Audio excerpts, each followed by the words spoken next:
ভাই কি জোরে যে বাঁচলাম, সেইটাই।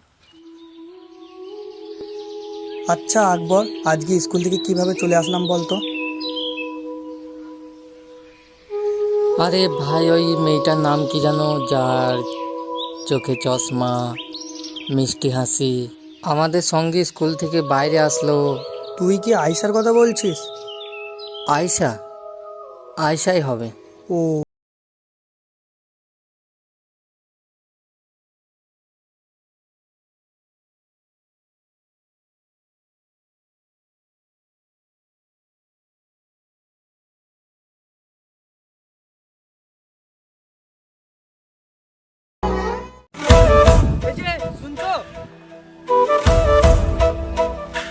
এই যে আয়শা, আপনাকেই বলছি।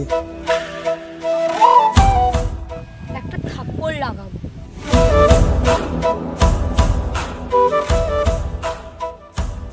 আমাকে দিয়ে হবে না ভাই। আরে যা না। এই যে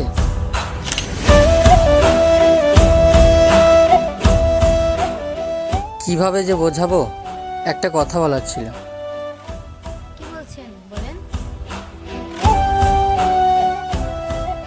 আমি না আপনাকে প্রথম দেখেই ভালোবেসে ফেলেছি, কিন্তু এটা কিভাবে প্রকাশ করব আমি ঠিক বুঝতে পারছি না। কোনো ভাষা হয়তো আমার জানা নেই, কিন্তু আমি তোমাকে অনেক ভালোবাসি।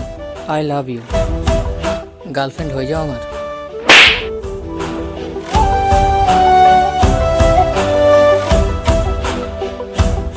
পরের দিন দেবের পাগলু মুভি দেখে ওটা থেকে ইন্সপায়ার হয়ে চলে গেলাম পাগলামি করতে। তুমি একবার বলো ভালোবাসি, না হলে আমি মাথা ফাটাবো আমারটা। তোমার যা ইচ্ছা তাই করো না।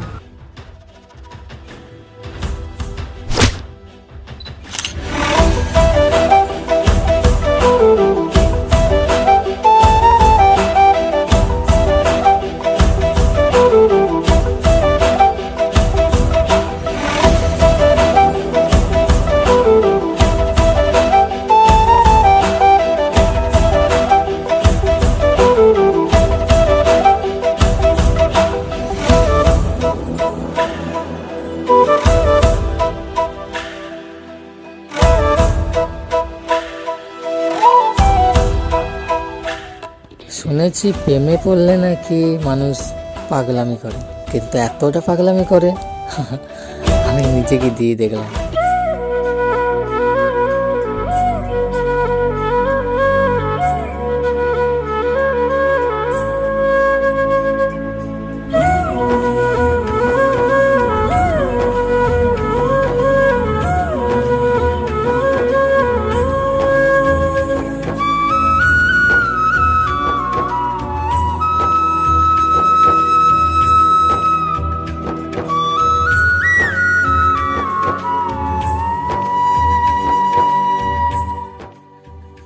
আমাদের প্রেমটা ছিল অনেকটাই আলাদা।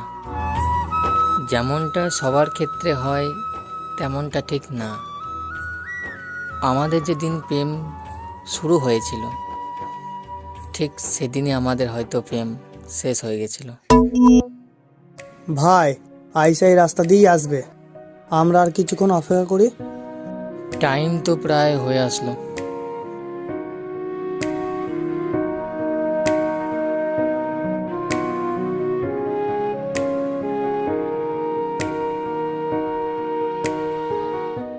ওই দেখ আয়সা চলে এসছে। নে তোরা কথা বল, আমি আসছি। এতদিন পর তোমার আসার সময় হলো। গত 6টা মাস ধরে আমি এইভাবেই অপেক্ষা করছি। আমাকে লুকিয়ে লুকিয়ে সবার চোখ ফাঁকি দিয়ে আসতে হয়। তোমার কি সেই খেয়ালটা আছে? আচ্ছা বাবা, আমার ভুল হয়ে গেছে। চলো না ওই দিকটাতে গিয়ে বসি। থাক, আর বসতে হবে না। আমাকে এমনিতেই তাড়াতাড়ি বাড়ি ফিরতে হবে।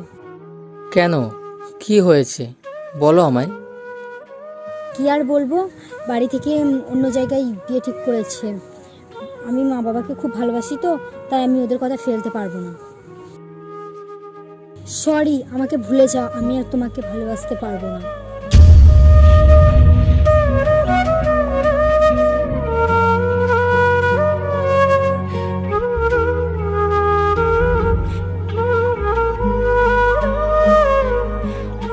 জানি না মানুষের জীবনে এই মুহূর্তটা বারবার কেন আসে, কিন্তু যখনই আসে তোমার জন্য বুকের ভেতরটা আমার দমড়ে মুচড়ে কেঁদে ওঠে।